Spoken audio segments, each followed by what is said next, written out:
Welcome to Survey Videos, Sai Vidya Institute of Technology. In this lecture video, we are going to demonstrate the working of Schmitt trigger by using operational amplifier. The aim of this experiment is to design and test Schmitt trigger for LTP equal to 1 volt and UTP equal to 4 volt. The circuit diagram consists of it consists of input signal, which is sinusoidal in shape. So its peak to peak voltage is 10 volt and 100 hertz signal. So Schmitt trigger, it uses positive feedback. That means between pin number 6 and pin number 3. So it uses a resistor.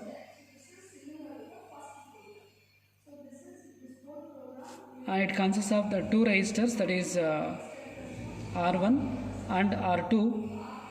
Then it requires one DC reference voltage, V reference voltage.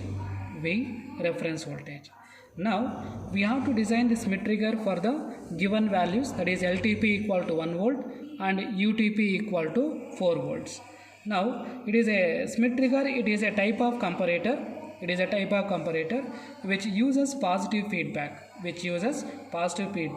and which is used to convert any shape of input signal into square wave. So the output signal shape of Schmitt trigger, it is a square wave. So it does not depends on the shape of the input signal. Now for demonstration purpose, we are taking the shape of the input as sinusoidal wave. So the voltage range, it is from that is plus 5 to minus 5, that is a 10 volt peak to peak signal. Now I will draw the input signal. So the input signal is from plus 5 to minus 5.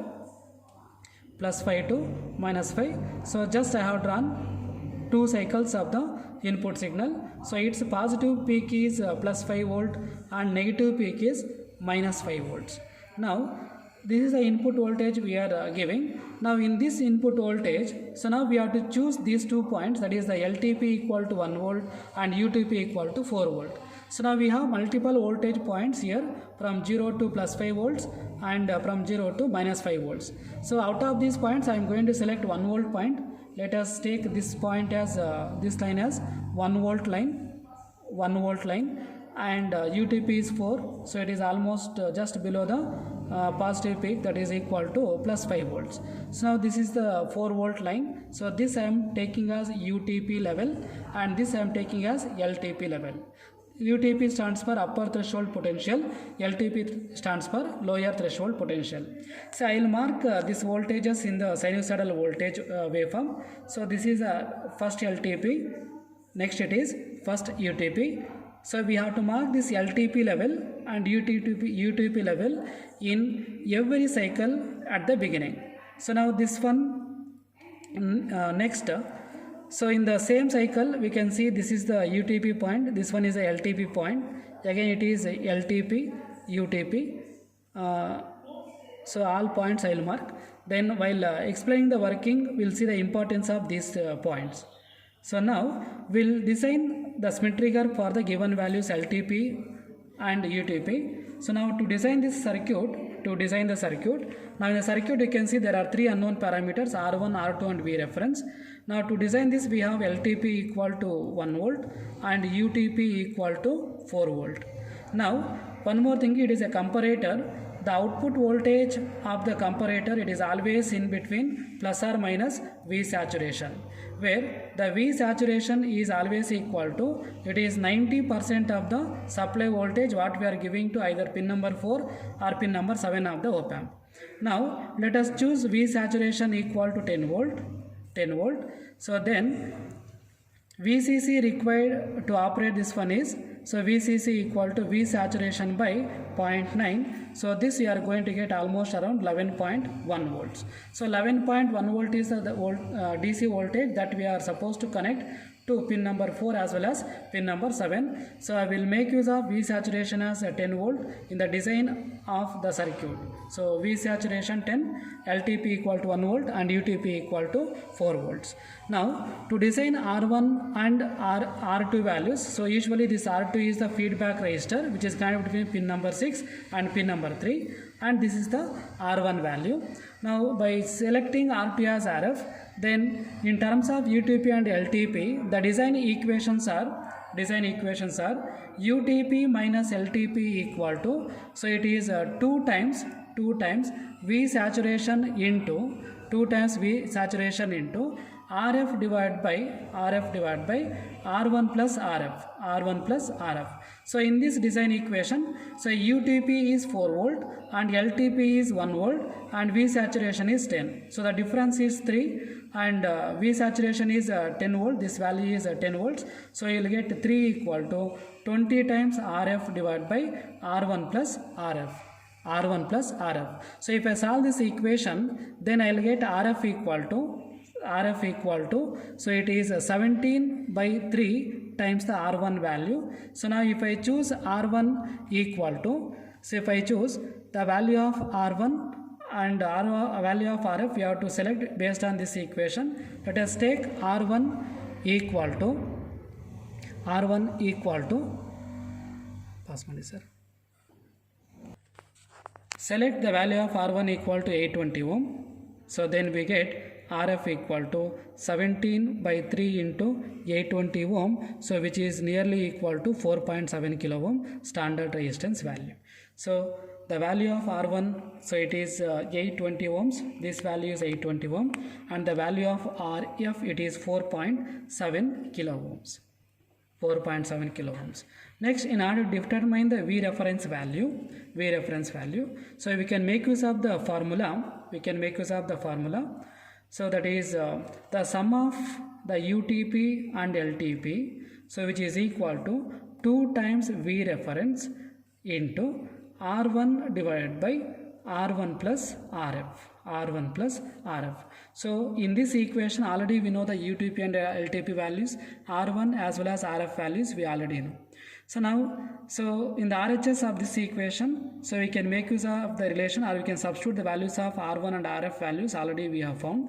So now the V reference value, what we are going to get is, so if I substitute all the values, then we are going to get the V reference value is equal to, it is almost we are going to get, it is 2.94. So this is close to 3 volts. So in the dual power supply, so we can make use of the reference value as 3 volts. This DC reference voltage as 3 volts. So this value we can get by substituting the value of UTP as 4 volts, LTP as 1, V reference is the unknown parameter. So R1 values whatever we have found 820 ohm and RF value 4.7 kilo ohm. If you substitute, you will get the V reference value. So the design parameters for the Schmitt trigger is R1 is 820 ohm, R2 is 4.7 kilo ohm and V reference is close to 3 volts. So now in order to get the output from this particular Schmitt trigger, so we need 2 dual DC power supplies. So one for providing the DC power supply for the operational amplifier and one more for providing the additional V reference voltage for the V reference value. So now, so we will see the demonstration of this particular Schmitt trigger. Now in the demonstration, so first we will take the output voltage into consideration. So we know that the output voltage of any comparator, so it will be in between plus V saturation to minus V saturation. As per our design, the V saturation we have taken as 10 volts. So the VCC value to provide for pin number 7 and pin number 4 is almost it is 11.1 volts. So now the VCC we have provided by using the dual power supply here. So now if you see the value, so plus VCC or minus VCC, so it is 11.1. So I will change these values to 11.1.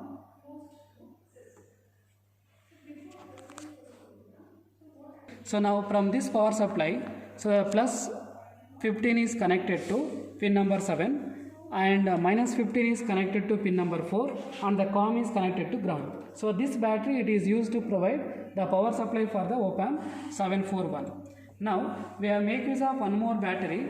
So this is for the V reference, to provide V reference, so which is almost it is 3 volt as per our design. It is 2.94, so it is close to 3 volts. So it is the proper value. This is the V reference value, and the remaining resistor connections we have made as per the circuit diagram. So now, so we'll see the actual working here. Now the input signal what we have given is, it is a sinusoidal wave which is of 10 volt peak to peak signal, that is given to pin number 2. That is given to pin number 2 by using the signal generator. So now in the signal generator we can see the frequency of the input signal, it is 100 hertz. 100 hertz. Yes, it is 100 hertz, and the peak to peak value we have to check by using the CR. So now you can see, so we want a 10 volt peak to peak, so it is 2 complete boxes in the vertical direction, and the channel scale in channel number 1 it is 5 into 2 it is 10 volts. Now this signal I can give it to pin number 2 of the op amp. So pin number 2 of the op amp, so we can connect this to pin number 2. So now one channel I will keep for the input signal. So the channel number 1, so I am connecting back to the input signal. So channel number 1, you can see the complete input signal which is 10 volt peak to peak and which is AC in nature. So if I press AC or DC, it doesn't change because the signal is pure AC signal. Now I will make use of the other channel, second channel. So I will use the CRO in dual mode. So now I will connect the channel number 2 probe to pin number 6 of the op amp. So at pin number 6, now we are supposed to get one square wave. That means one square wave we have to get. Now this Schmitt trigger, so it is converting sinusoidal wave into one square wave. So as I told, Schmitt trigger, so irrespective of shape of the input signal, the output signal is always it is square wave. So now I will change, there are 3 shapes available in the signal generator. One is a sine wave. For sine wave, you can see clearly the output is same, it is square wave. If I change it to triangular wave, even though if I change to the triangle, even though shape is changed, the output is still same, it is square wave. Next is one more is square wave is available. For square wave input also, we are getting the square wave output. That means whatever be the shape of the input signal, the Schmitt trigger converts any shape of input signal into square wave of required LTP and required UTP. Now you can clearly see here, if I use the ground position for both the channels, so I'll adjust the ground position, then remove the ground buttons. Now you can see when the input voltage is less than that LTP points. So now this is your LTP point, that is as per our design it is 1 volt, and this is the UTP point, that is 4 volt. So now just this is UTP, LTP. So when the input voltage is less than the UTP level, the output is at plus V saturation. Now we will summarize the output of the Schmitt trigger as follows. So in the CRO you can see when the input voltage is less than the UTP level, the output remains at plus V saturation. Then when the input voltage is greater than or equal to the UTP, the output voltage triggers from plus V saturation to minus V saturation, and it will continue in the minus V saturation till we get the LTP level. The LTP level is 1 volt. Now these values we can measure in the XY characteristics. Now this level is continued until the appearance of the next UTP in the second cycle. So this will be continued in the same plus V saturation state when the Vin is above the LTP level. So in order to draw the waveforms, so I have to summarize the working of the Schmitt trigger using the equations. So now we can see here. Now the output of the Schmitt trigger is V out equal to, so I can write one generalized equation. So V out equal to plus V saturation when the input voltage is less than the UTP level, less than, then so it will be triggered to minus V saturation when the Vin is greater than UTP and less than LTP level. Then again the output will change to plus V saturation when the input is less than or equal to LTP. So it will change, no, it is greater than or equal to LTP level. So we can remember this equation. So initially when the input voltage is less than the UTP level, then you are going to get plus V saturation as output. When the input voltage is in between LTP and UTP, you are going to get minus V saturation. Then once again the output will trigger to plus V saturation when the input signal falls below the value of the LTP level. Below the value of the LTP level. So now, we'll draw the output signals here. So this is the first UTP point, then it is the first LTP point. Similarly, I will mark first that UTP point and then LTP point. When the input is less than the UTP level, so initial output voltage is plus V saturation. So I will mark this as plus V saturation. So this is the V out at pin number 6. At pin number 6, you can see this output voltage signal. When the input voltage in between plus V sat and when the input voltage in between UTP and LTP, then you are going to get minus V sat, minus V saturation. Now you can see when the input voltage try to cross the UTP level, the output voltage triggers from plus V saturation to minus V saturation. Similarly, when the input voltage reaches the LTP level, when the input signal tries to become less than this LTP level, then again the output voltage triggers from minus V saturation to plus V saturation. And this level will be constant till the appearance of the UTP in the next cycle. Now till here it is the first cycle, it is one cycle. Then in the second cycle, I will take first as a UTP level, next as a LTP level. So till this point, the output will remain constant at plus V saturation level. Again, when the input voltage tries to cross this UTP, the output voltage will be triggered from plus V saturation to minus V saturation, and it will be continued till the input voltage reduces to LTP. Then again when the input is increases above this reduces below this LTP value, then once again the output triggers to plus V saturation. Therefore, that these triggering levels, that is plus V saturation to minus V saturation or from minus V saturation to plus V saturation, depends on what are the UTP and LTP values we have considered to design the split trigger. Now, in order to verify that LTP and UTP values, so I will go for plotting hysteresis curve. So hysteresis curve means it is a plot between the output voltage and the input voltage. So now V out versus V in. So the output voltage, we know that its range is from plus V saturation to minus V saturation. As per our design, plus V saturation is 10 volt, minus V saturation is minus 10 volts. The x-axis is the input voltage signal. The input voltage is from plus Vm to minus Vm. So plus Vm, it is in the positive direction. So this I will take it as plus Vm. Since it is 10 volt peak to peak, positive peak is 5 volt and the negative peak is minus Vm. That value is minus 5. So from minus 5 to plus 5, we have the input voltages, and the output voltages, it is in between plus or minus V saturation. So now, as per our design, when the input voltage is less than UTP level, so this is UTP, this is a 4 volt point and it is 1 volt point.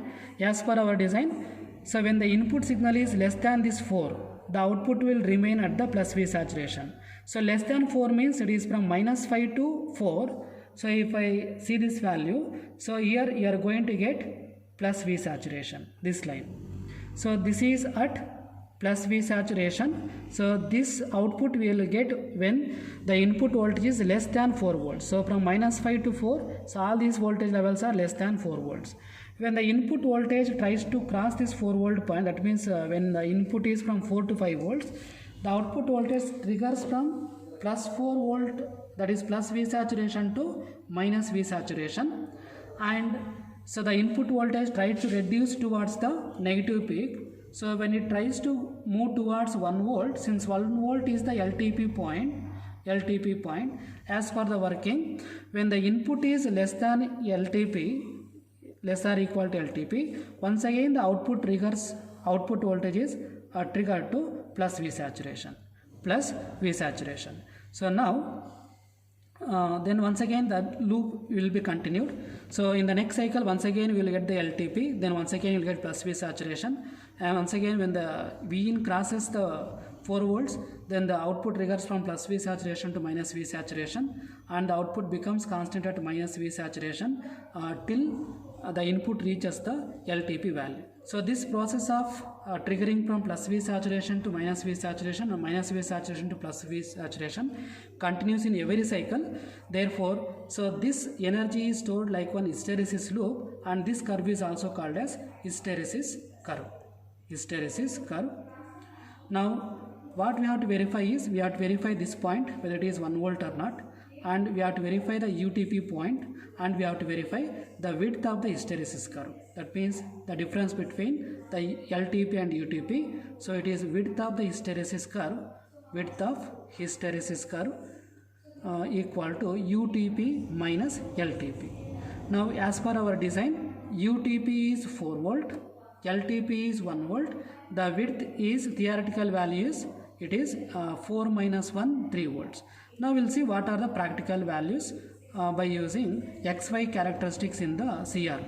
So practical values, we have to measure what is LTP, what is UTP, and what is the difference between UTP and LTP. So that is the width of the hysteresis curve. For this purpose, so in the CRO, press XY button, and compulsorily, so here they have mentioned channel 2, you can see here, channel 2 is the X.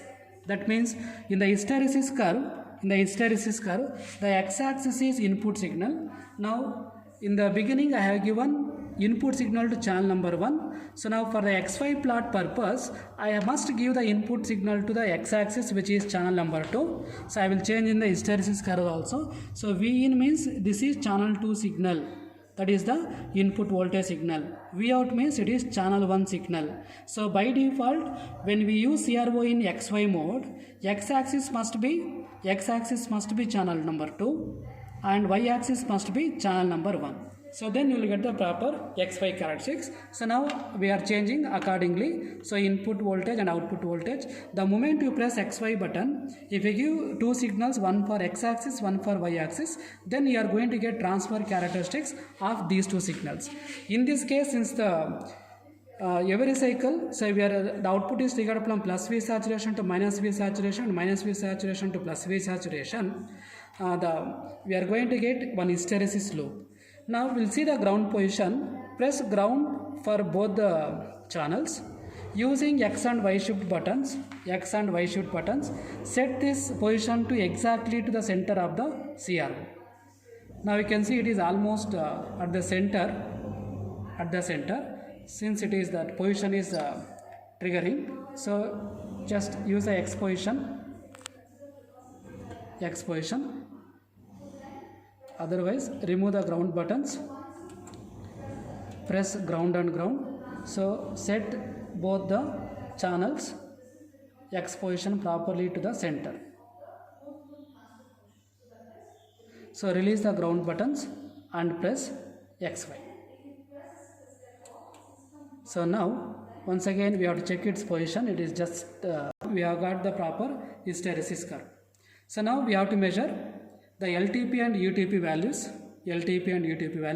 So now to measure that, so you can see the first value is the LTP level, the second value is the UTP level, and V reference what you have used in the circuit is, it is almost around 0.3 volts. The first level is pointing to, it is 0.2 and the channel scale is 5. So the LTP value is, it is 0.2 into 5, that is 0.2 into 5 is 1 volt. And the UTP value, it is almost, it is touching 0.8 into 5. So this value, it is almost we are getting 4 volt.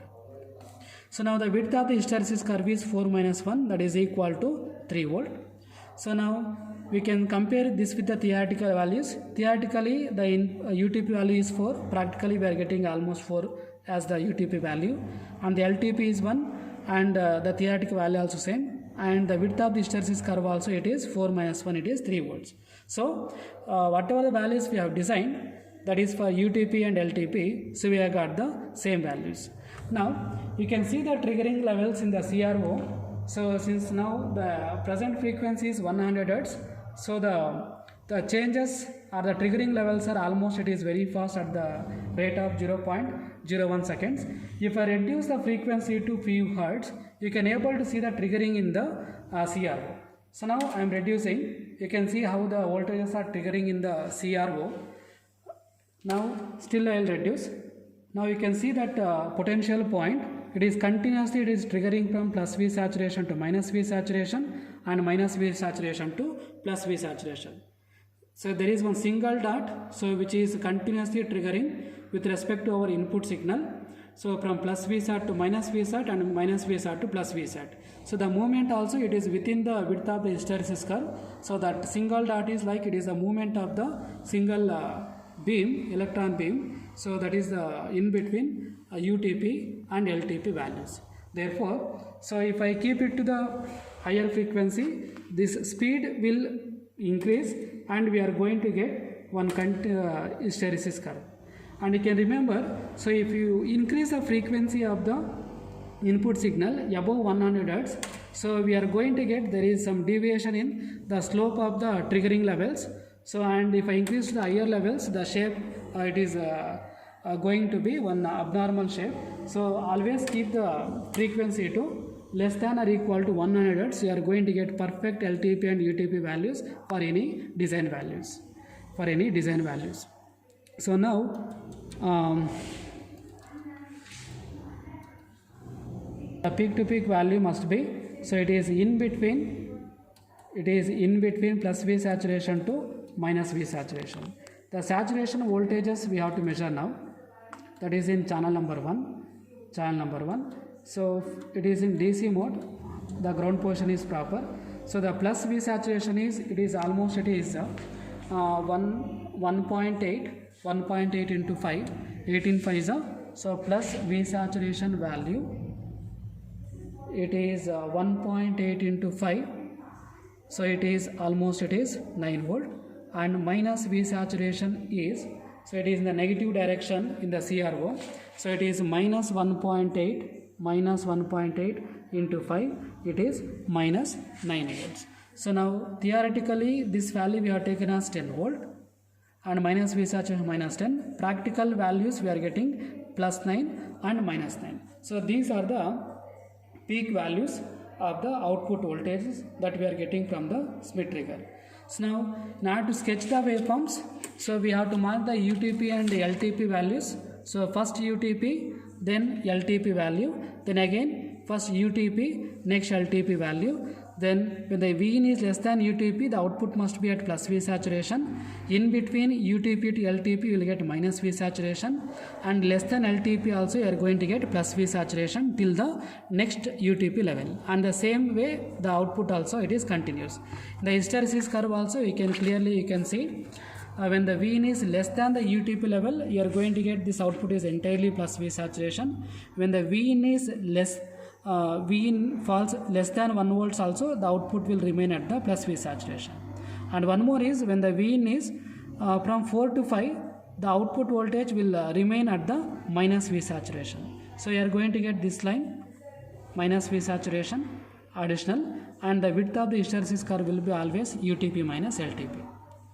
So we have learned Schmitt trigger, so which can be used to convert any shape of input signal into square wave.